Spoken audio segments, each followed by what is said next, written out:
Hello, today we're going to talk about promotional licensing. Promotional licensing is the granting of an intellectual property right from a licensor to a licensee. We see this in sport quite frequently with trademarks.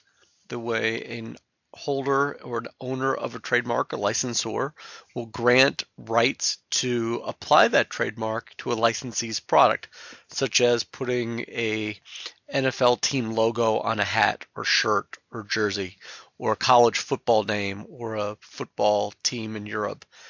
So we see it in terms of logos and team names.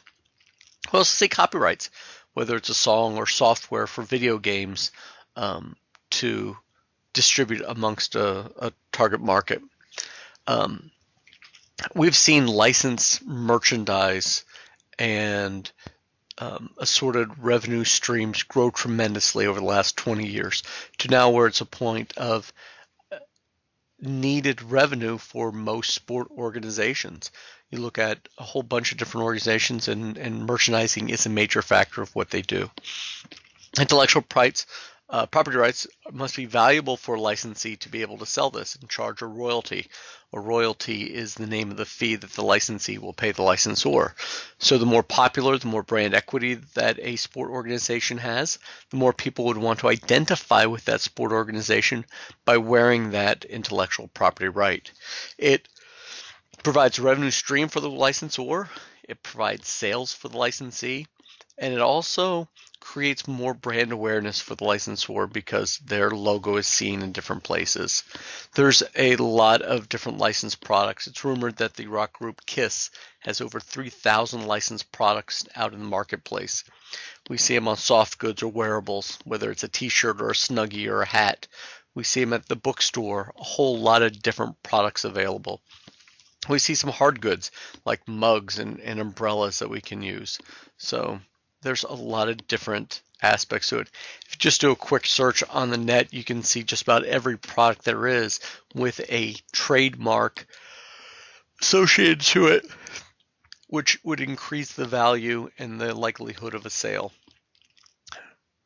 So look at trademark. Again, it's a huge multi-billion-dollar industry, almost 70 billion in US and Canada alone. Trademark protection is granted to the licensor, or whoever owns the trademark. A trademark gets protection as soon as it's used in the marketplace. It does not need to be registered. However, most strong trademarks are registered, so it provides notice to other people and gives a little bit of a formalization to it. Trademark protection gives exclusive rights for the trademark owner to do whatever they want with that trademark.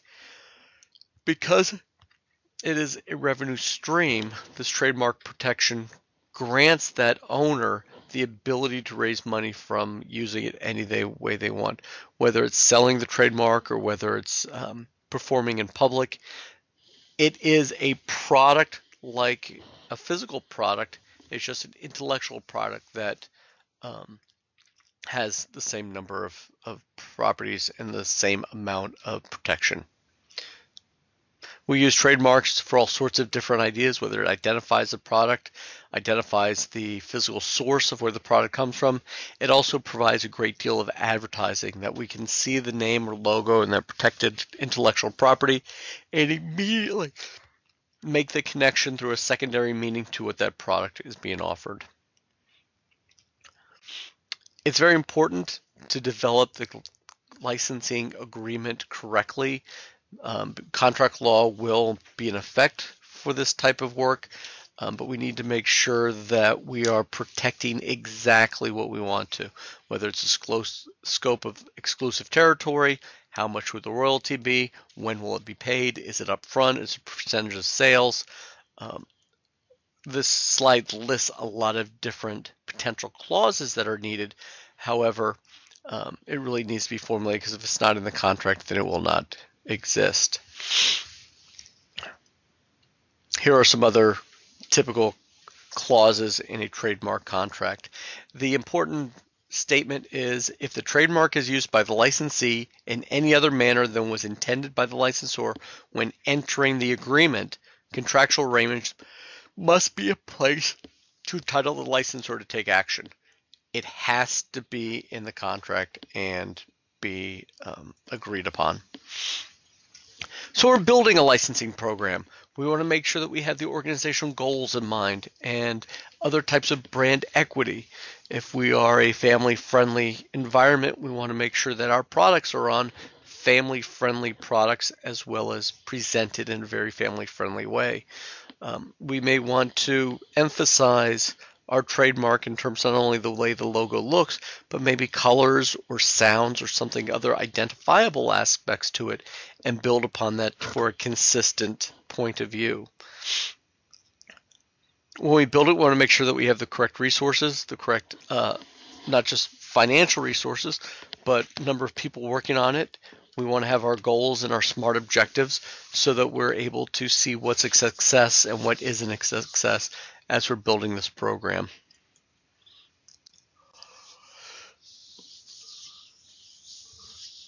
Here's a picture representation of a sport organization's licensing program. Beginning, we look at the objectives, the choice of the licensee. If we go with somebody who's established, that has a great deal of contacts already, success will become perhaps easier for us. However, we need to be aware of the fact that if they're established, they're probably going to want more royalty. If we go with somebody new, then we would be able to keep more of the money. It flows in this idea of branding. A brand is a very successful and identifiable product, service, or person.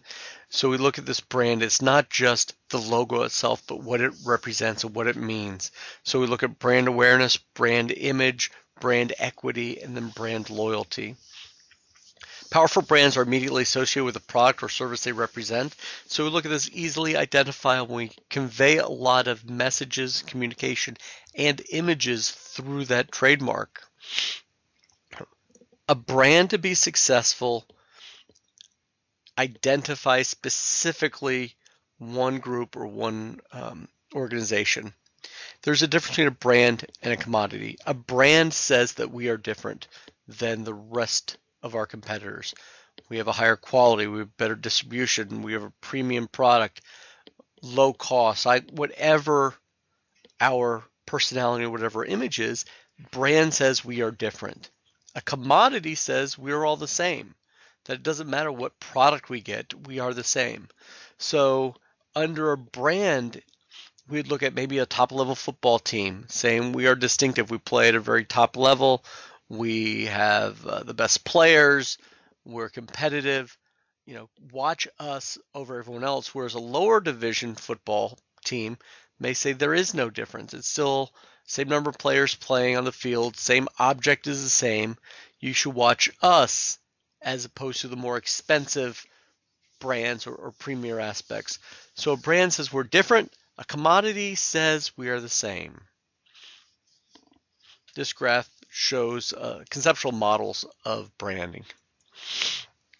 We look at this idea of brand equity.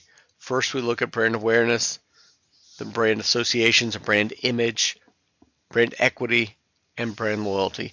Equity is a value that we bring to the organization because of the brand. Why people buy Nike because of what the name is, as opposed to Dodds sneakers or Dodds athletic shoes. A brand item's value is perceived by the customer. It's used as a symbol of prestige, status, lifestyle, personality. It conveys something to a consumer. Oftentimes we can charge a premium for that because we know consumers like to purchase things that people feel comfortable with. If we've heard of the brand first, we may never have purchased it, but we perceive it as prestigious usually.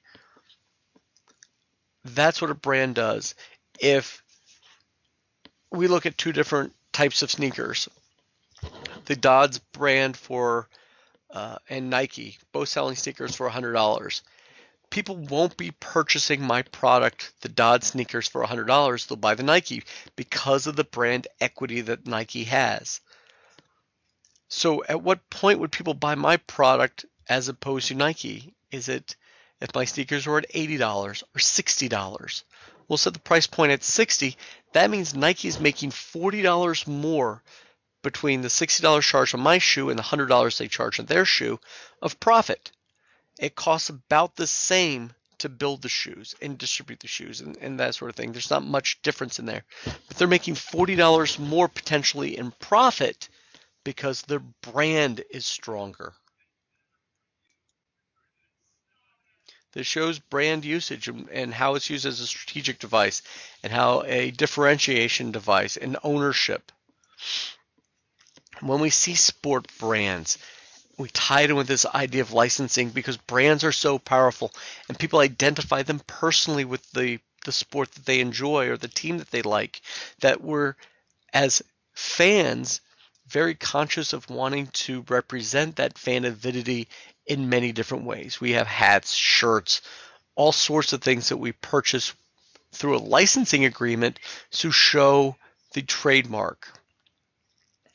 Because of that, the owner of the trademark is able to license this out to other companies because it's such a value to them.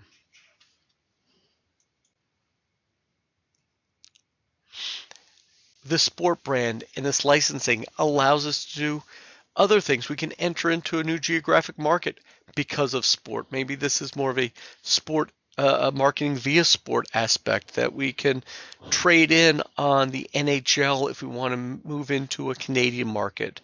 Or maybe we look at UEFA if we want to expand into European, and we can use soccer to get into these different markets. It allows us to sell into these new markets. Maybe we want to go to a more female market, so we find a sport that draws a lot of females or young people or old people. So sport brands, the brands of a team, a league, a player, allow us to gain access to different markets through a marketing via sport aspect to it. Extra bonus is a widespread attention given to that sport brand through this promotional aspect of the licensee. So if our brand isn't established yet, if we have a brand new team, we're in the introductory stage, maybe we look at a licensing agreement, not necessarily for revenue streams, but able to get more brand awareness out there. We can see more people with our hat, our shirt, our college name on it walking around. That's additional publicity for us within a target audience that we would have to pay for additionally. I hope this short discussion talks a lot and emphasizes and calls to light some of the licensing background. We'll review this a little bit further during our class time.